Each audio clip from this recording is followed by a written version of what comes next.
ஆழ்வார்களில் மூன்றாவது ஆழ்வாராக அவதாரம் செய்தவர் பேயாழ்வார்.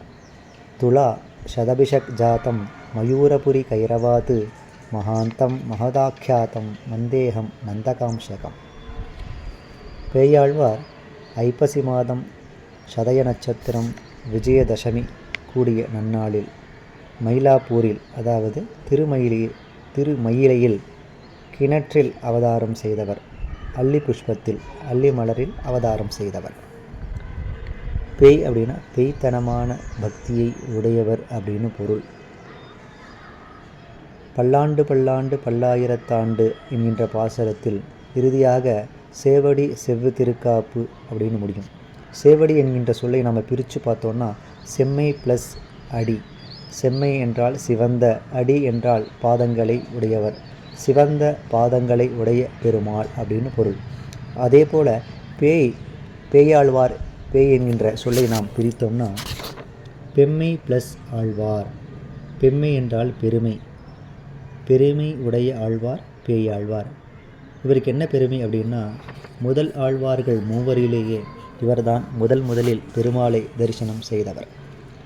திருக்கண்டேன் பொன்மேனி கண்டேன், திகழும் அருக்கண் அணிநிறமும் கண்டேன், செருக்கிளரும் பொன்னாளி கண்டேன், புருஷங்கம் கை கண்டேன், என்னாளி வண்ணன் பால் என்று.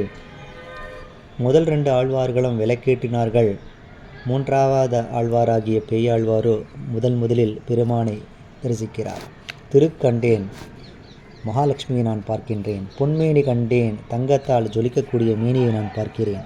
திகழும் அருக்கண் அணிநிறமும் கண்டேன். அர்க்கன் என்றால் சூரியன். சூரியனை காட்டிலும் பிரகாசமாக இருக்கக்கூடிய ஒரு உருவத்தை நான் காண்கிறேன். செருக்கிளரும் பொன்னாளி கண்டேன். யுத்தத்திலே எதிரிகளை ஓடச் செய்கின்ற சக்கரத்தையும் சங்கினையும் நான் காண்கின்றேன் அப்படின்னு ஆழ்வார் பாடுகிறார். எதற்காக 5 முறை கண்டேன்? ஒரு தடவை பெருமாளை நான் பார்த்துட்டேன்னு சொன்னால் போதாதா? 5 முறை ஏன் நான் பார்த்தேன் அப்படின்னு சொல்லியிருக்காருன்னா, ஏதாவது ஒரு விஷயத்தை நாம் யாராலையும் செய்ய முடியாத ஒரு விஷயத்தை, அல்லது யாருக்கும் தெரியாத ஒரு விஷயத்தை செஞ்சிட்டோம் அப்படின்னா யாரும் நம்ப மாட்டாங்க. அந்த வகையில் பெருமாளை இவர் ஒரு முறை பார்த்தேன்னு சொன்னால் நம்ப மாட்டார்களோ என்கின்ற காரணத்தினால தான் 5 முறை கண்டேன் அப்படின்னு அவர் சொல்கிறார். இவர் இயற்றியது 3ஆம் திருவந்தாதி, 300 பாசுரங்கள். திரு என்கின்ற முதல் பாசுரத்தில் தொடங்கி 100வது பாசுரத்தின் நிறைவு சொல்லாகவும் திரு என்கின்ற சொல்லையே இவர் பயன்படுத்தியிருக்கிறார். மயிலாப்பூரிலே ஆதிகேசவ பெருமாள் சன்னதியிலே பேயாழ்வார் அவதாரம் செய்தார். பெருமாளின் பஞ்சாயுதங்களில் ஒன்றான நந்தகம் என்கின்ற வாளின் அம்சமாக இவர் அவதாரம் செய்தவர். 14 திவ்ய தேசங்களுக்கு எழுந்தருளி பகவானை மங்களாசாசனம் செய்திருக்கிறார். மெய்ஞான செல்வர் என்கின்ற பட்டமும் பேயாழ்வார்க்கு உண்டு. ராமானுச நூற்றந்தாதியிலே மன்னிய பேரிருள் மாண்டபின் கோவலுள் மாமலரால் தன்னோடு மாயனை கண்டமை காட்டும் தமிழ் தலைவன் புன்னடி போற்றும் ராமானுசருக்கு அன்பு பூண்டவர்த்தாள் சென்னீர் சூடும் திருவுடையார் என்னும் சீரியரே. இந்த ராமானுச நூற்றந்தாதியிலே பேயாழ்வாரை தமிழ் தலைவல் என்று போற்றுகின்றார். 3 ஆழ்வார்களுக்கும் என்ன ஒரு சிறப்பு அப்படின்னு பார்த்தோம்னா, இந்த 3 ஆழ்வார்களும் மலரில் அவதரித்தவர்கள்.